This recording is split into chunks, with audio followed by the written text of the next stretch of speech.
Nessa aula aqui a gente vai ver um pouco sobre laços de repetição, né, como que funcionam os laços de repetição. Então, vamos lá para a aula.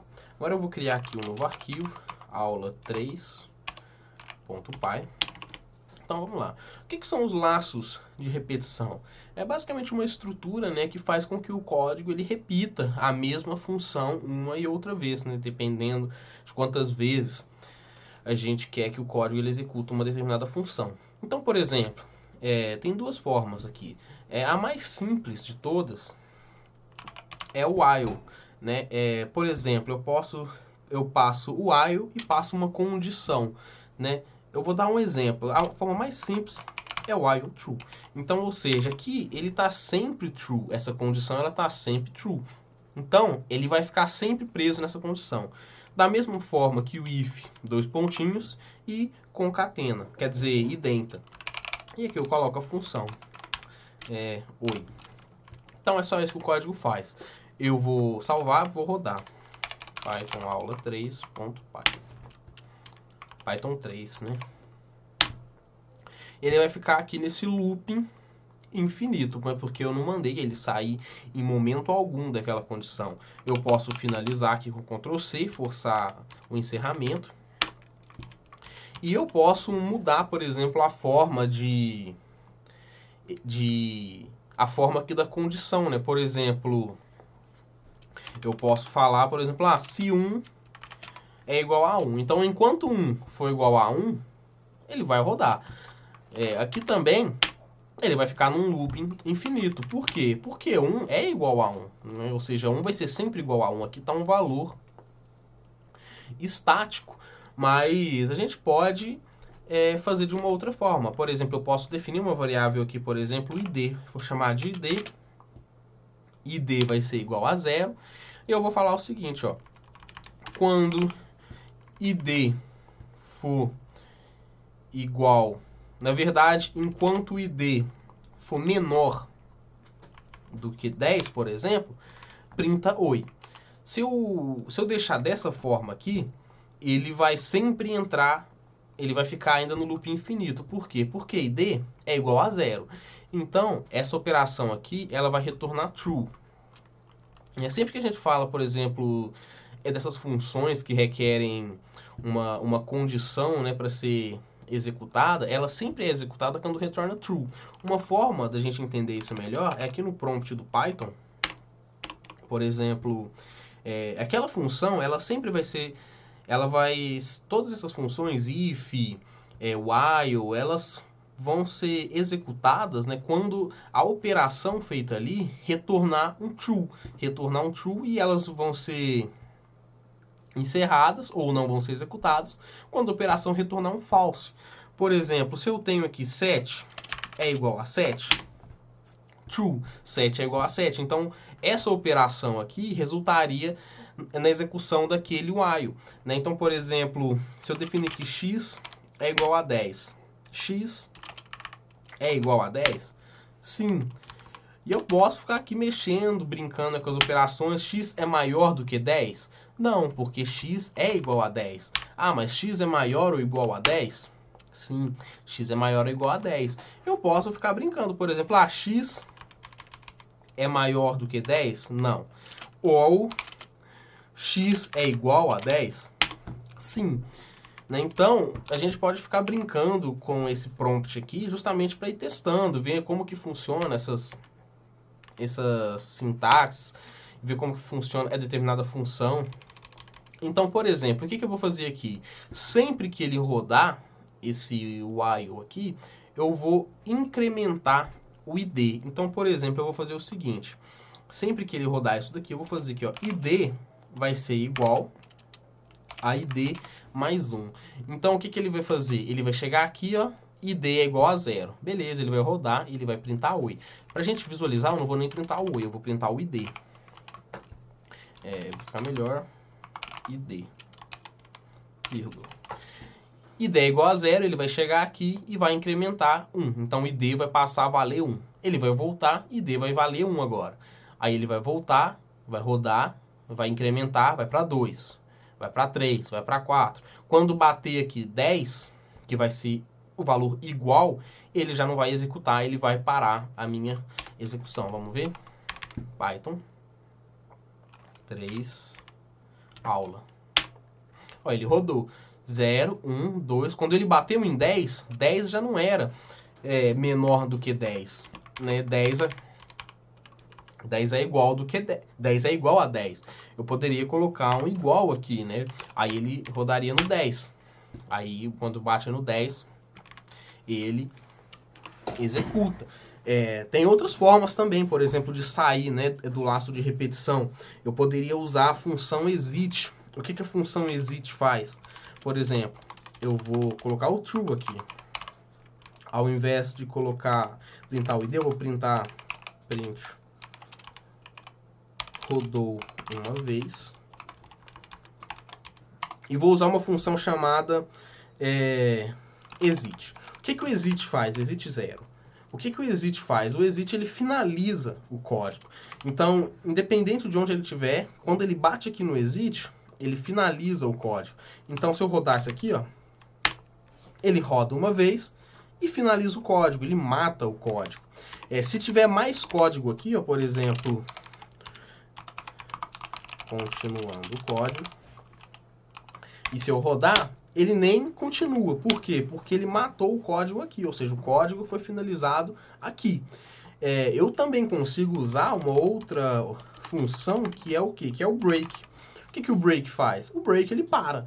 Então, quando ele vai rodar aqui, ele vai printar uma vez, vai cair no break e vai continuar o código. Ou seja, ele só vai matar a repetição. Rodou uma vez, parou a repetição e continuou executando. A gente pode fazer, por exemplo, de uma forma mais interessante. Por exemplo, ao invés dele só chegar aqui e sair, a gente poderia fazer, por exemplo, aqui definir uma variável. Eu vou definir uma variável S e vou passar um input. Digite a senha. Em vez de digitar a senha, e eu vou fazer o seguinte. If S for igual a 1, 2, 3, eu vou printar senha correta. Repara que aqui eu identei duas vezes. Eu identei aqui pro while e identei mais um, porque aqui está dentro do if. Senha correta, e vou dar um break. O que ele vai fazer? Ele vai rodar, vai me pedir a senha, eu vou digitar a senha. Se eu acertar a senha, ele já vai finalizar. Continuar o código. Se eu errar a senha, ele vai voltar aqui para cima. E aí ele vai pedir a senha de novo. E vai ficar aqui até eu errar a senha. Então vamos lá. 1, 3. Vou digitar uma coisa, não foi. Vou ficar aqui infinito. Enquanto eu ficar digitando qualquer coisa aqui, ele vai ficar repetindo. Agora, se eu colocar a senha correta, ele finaliza. Eu posso adicionar um limite para isso, né? Por exemplo, limite é igual, eu vou definir que limite igual a 0 e vou fazer o seguinte, ó, se o limite, enquanto o limite for menor do que 3, ele vai rodar. Então aqui ele vai me dar 4 tentativas. Ele vai me dar 4 tentativas. Por quê? Porque a contagem ela passa a contar a partir do 0, né? Então vai ser 0, 1, 2 e 3. Na verdade, como ele vai parar aqui no 3, ele vai me dar 3 correto. Acho que é isso mesmo. Qualquer coisa a gente muda ali na hora da execução, quando a gente vê. Aí eu vou fazer o seguinte, ó. Aqui eu vou fazer o seguinte, limite igual a limite mais 1. Uma outra forma de fazer essa mesma operação e de uma forma muito mais simples é da seguinte forma, ó, limite mais igual 1. Então, isso daqui é a mesma coisa de eu fazer limite igual a limite mais 1. Ou seja, é a mesma operação, só é de uma maneira bem mais simplificada, né? Porque eu já estou pegando o valor de limite e colocando mais 1. Então, vamos ver rodando? Python. Aqui ele já, o código continuou rodando. Só que aqui no caso, né, aqui, isso aqui não funcionaria. Eu poderia pôr aqui, por exemplo, tentativas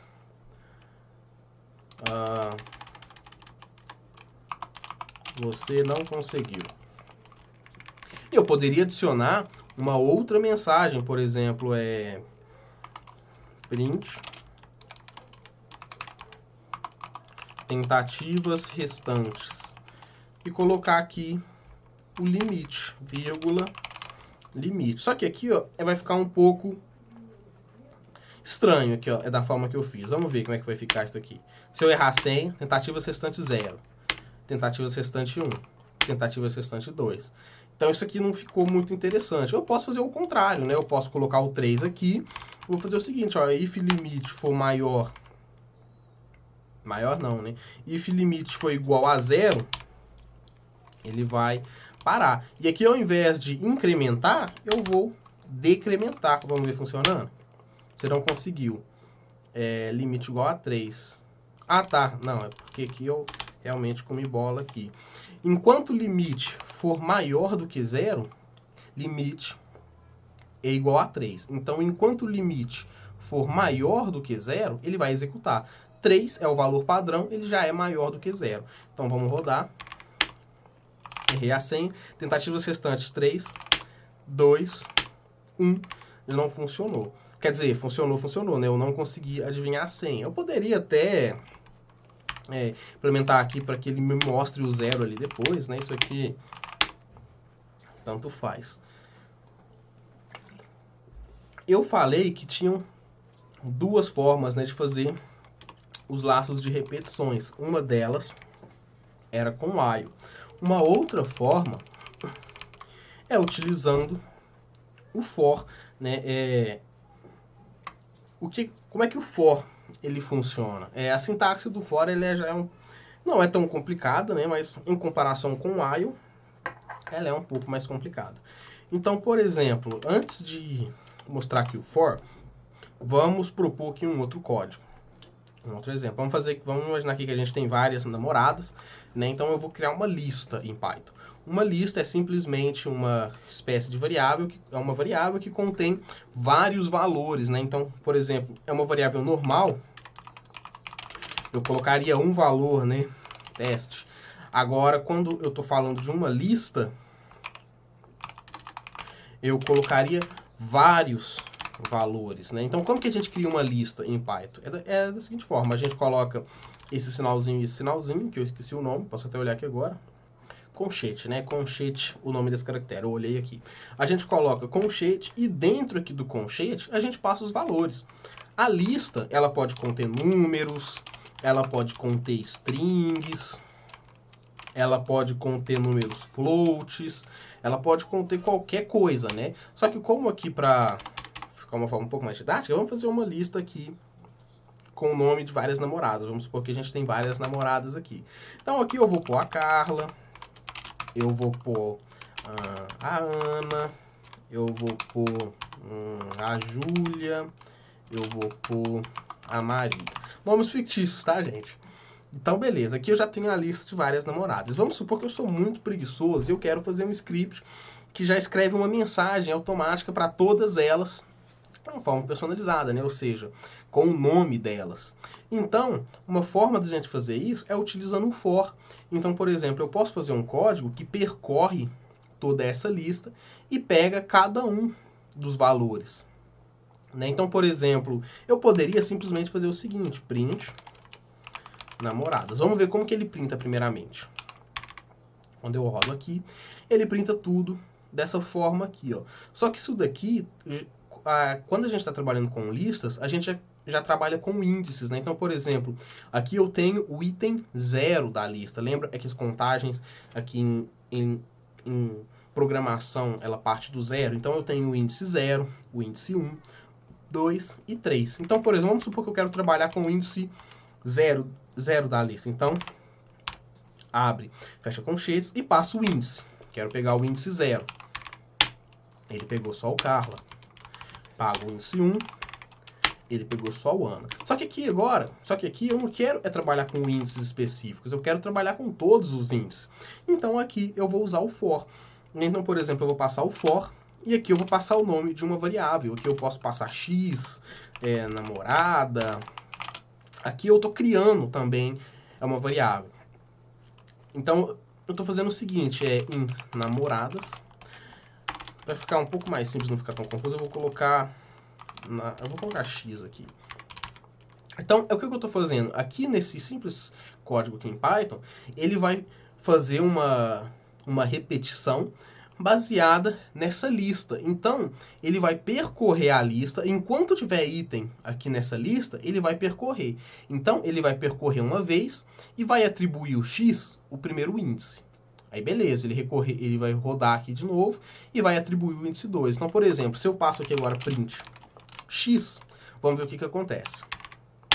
Ó, ele me printa o nome de cada uma. Então, por exemplo, ele percorreu aqui o for, rodou no primeiro índice, pegou o primeiro valor aqui e atribuiu ao x.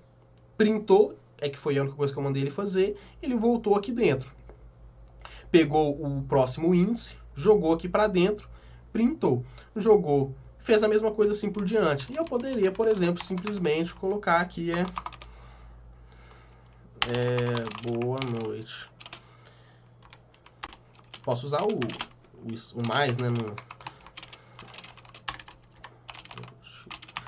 Então, pronto, isso aqui foi uma forma de fazer aquela mesma repetição. A gente poderia também reescrever aquele mesmo código que a gente escreveu utilizando o for. Seria um pouco mais diferente. Por exemplo, ao invés de passar uma lista diretamente, a gente pode usar a função range. O que o range faz? O range, ele cria uma lista. Então, por exemplo, se eu rodar aqui um print, só para a gente visualizar. Range 10, Python, que ele printou 0 a 10, certo? Isso aqui vai ser melhor da gente visualizar realmente no for. Então, por exemplo, se eu colocar o for número em range, vamos ver aqui o que ele vai fazer agora. Print número. Vou rodar o meu código. Ó, ele rodou e pegou 0, 9, quer dizer 0, 1, 2, 3, 4, 5, 6, 7, 8, 9. Se eu quiser que ele printa o 10, eu posso ou colocar 11, ou eu posso falar que printa do 1 ao 10. Vamos ver se ele vai printar do 1 ao 10. Não, então eu teria realmente que colocar um valor a mais. Que agora ele printou do 1 ao 10. Eu quero que você roda 3 vezes. Então, 3. No caso, 3, né? Então é 4. Então, 1, 2, 3. Eu posso fazer ao contrário? 4, 1. Não posso fazer ao contrário. Então, é sempre nessa ordem, né? Crescente. Então, como é que a gente faz aquele mesmo código que a gente fez? Então, vamos lá. Eu vou colocar do 1 ao 4. Eu vou reescrever aqui daquela mesma forma. Eu vou criar uma variável chamada t. Já vou passar o input. Digite sua senha. If senha igual a 1, 2, 3. Print senha correta. Break. Aqui ele vai dar o break. E aqui eu a hora que ele sair, né, se ele sair da função, então significa suas tentativas acabaram. Carinha triste. E eu também vou fazer aquele mesmo print. Só que lembra que o range, ele vai ser sempre... eu não consigo fazer ele um número decrescente, né? É sempre um número crescente. Mas tem uma outra forma de eu fazer isso. Eu posso fazer... Quer dizer, tem uma outra forma de eu fazer aquela função de printar, né? Falta tantas tentativas, eu vou ter que fazer uma adaptação, porque eu não consigo fazer ela da mesma forma que eu fiz antes, justamente porque o range, ele sempre vai acrescentando. Então, como é que eu vou fazer isso? Vou fazer o seguinte, tentativas, espaço, mais, e eu vou passar o número. Só que lembra, aqui, ó, isso daqui é um número, certo? Isso daqui, quer dizer, isso daqui é um inteiro. E eu vou ter que concatenar isso daqui usando mais. Por que eu vou ter que concatenar isso usando mais? Porque se liga aqui na minha ideia do que eu quero fazer. Eu vou usar a vírgula só para ficar simples e você conseguir entender o que eu quero fazer. Tentativas. Vou colocar o seguinte, barra 3. Então vamos lá. Vou rodar o código. Vou colocar uma senha. É porque, né, deu erro porque aqui eu defini senha. Senha não existe. Eu criei a variável t. Então, ou eu mudo aqui para senha, ou eu mudo isso daqui para t. Então, foi um erro aqui meu mesmo. Voltando. Vou errar. Errei. Tentativas 1, 3. Tentativas 2, 3. Tentativas 3, 3. Tá vendo? É que ele deixou o espaço. Eu não quero deixar esse espaço. Eu quero que fica tudo junto.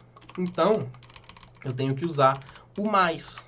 Só que lembra que isso daqui é um inteiro? Aí entra a conversão. Que agora você já consegue ver que tem alguns casos que a gente vai querer que tenha esse espaço. Tem alguns casos que a gente não vai querer. Então, agora, se eu rodar o meu código... Agora, tentativa... Então, é uma forma também de a gente fazer o mesmo código aqui, só que com formas diferentes. Então, essas são basicamente as duas formas de fazerem laços de repetição em Python.